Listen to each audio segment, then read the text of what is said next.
How's it going, everybody? So I wanted to make this short little video because I'm at the very end of this week's sermon, and I'm just deeply impacted by Esther chapter 3.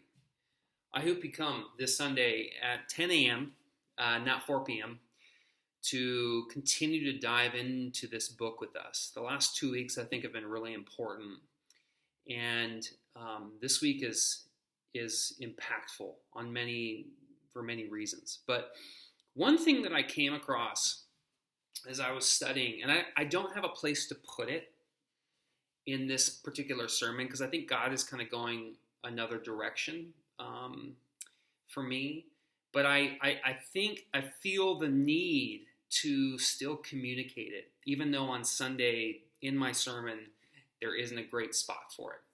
And so I just wanted to take a moment and walk you through something that is in this text that does have importance for what's going on in the world and what's going on in countries of the world and what's going on in our own country.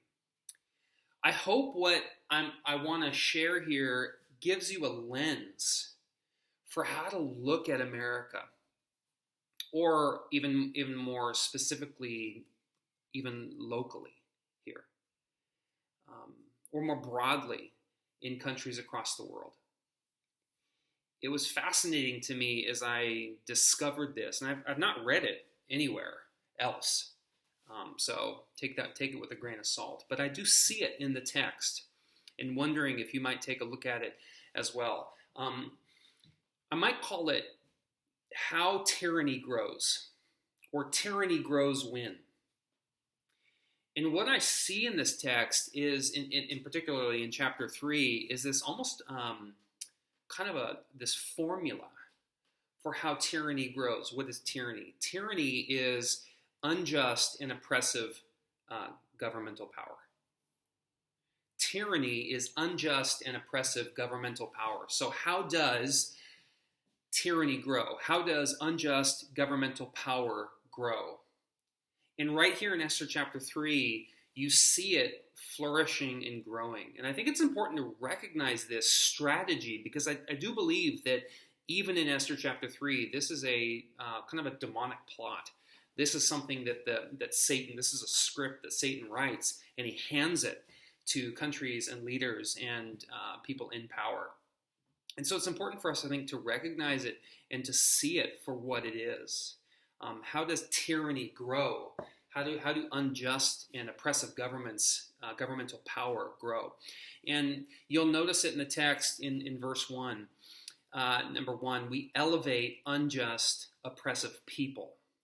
So that might mean in a political sense, we elect them, or in a corporate sense, we make them our CEOs, but we elevate unjust, oppressive people. Verse 1, King Xerxes honored Haman, son of Hammedatha, the Agagite, elevating him and giving him a seat of honor. So Xerxes takes Haman and puts him in a position of power. We elevate unjust, oppressive people. Number 2, we then, as citizens or people who are part of this system, we then, verse 2, submit to them. The text says, all the royal officials of the king's gate knelt down and paid honor to Haman. So we elevate unjust and oppressive people, and then we submit to them. And that might mean we take what they say and just kind of enact it. We're thoughtless about what they've said or what they've done.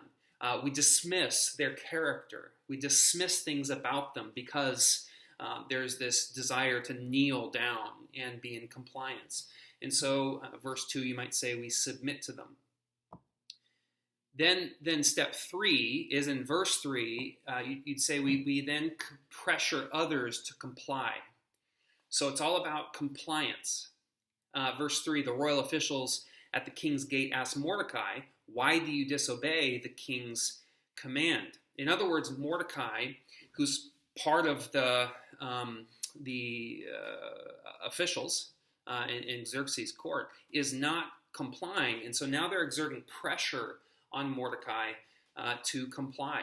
And you see a lot of this in things like cancel culture, particularly with the use of social media. It's like constant pressure on people who aren't using the right language or saying things the right way or having a contrary opinion. It's like constant pressure for compliance. That's step 3. Step 4 is in verse 4a, the first part of verse 4a, and that is to assert relentless pressure to comply. So notice in verse 4a, day after day they spoke to him, but he refused to comply. So it's not just step 3, having a contrary opinion, why do you disobey, pressuring people to comply, but it's like this forceful, mandated compliance. It's like, use our language, do what we do, or else.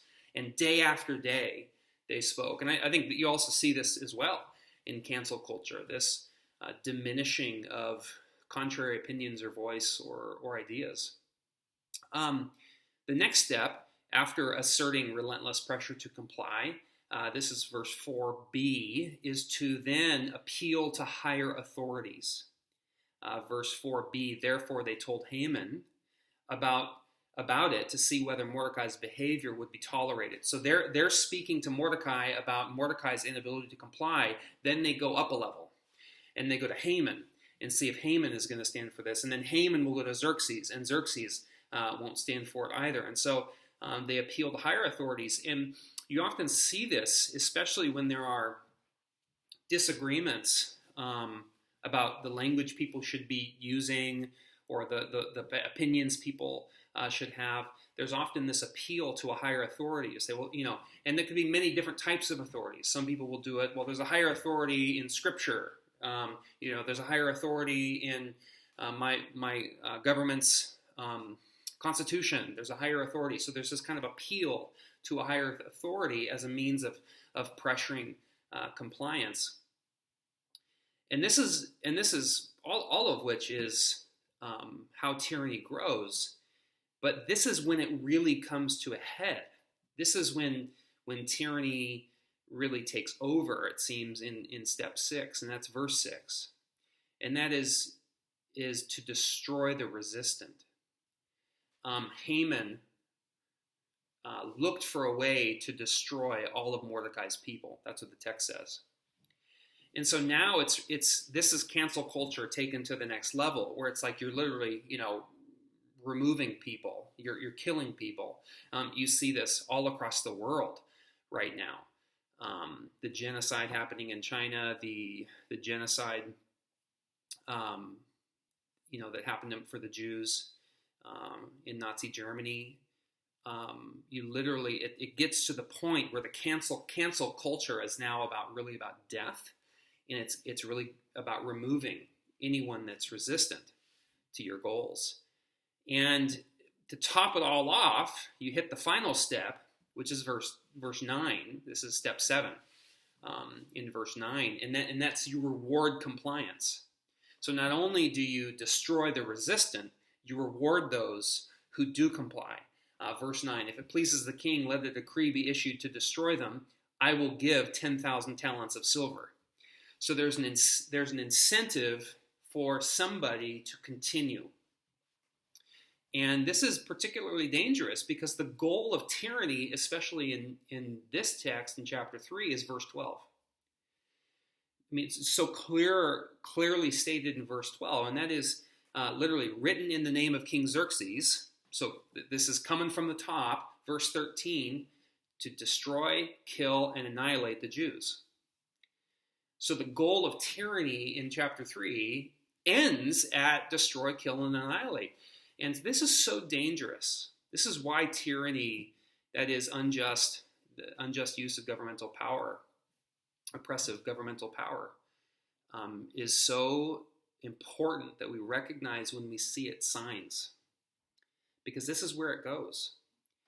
If you beget injustice from the beginning by elevating unjust or oppressive people, there is a consequence for where it all ends up at the end. And in Esther chapter 3 gives us, I believe, that warning. So very quickly, how does tyranny grow? It grows when we elevate unjust, oppressive people, number one.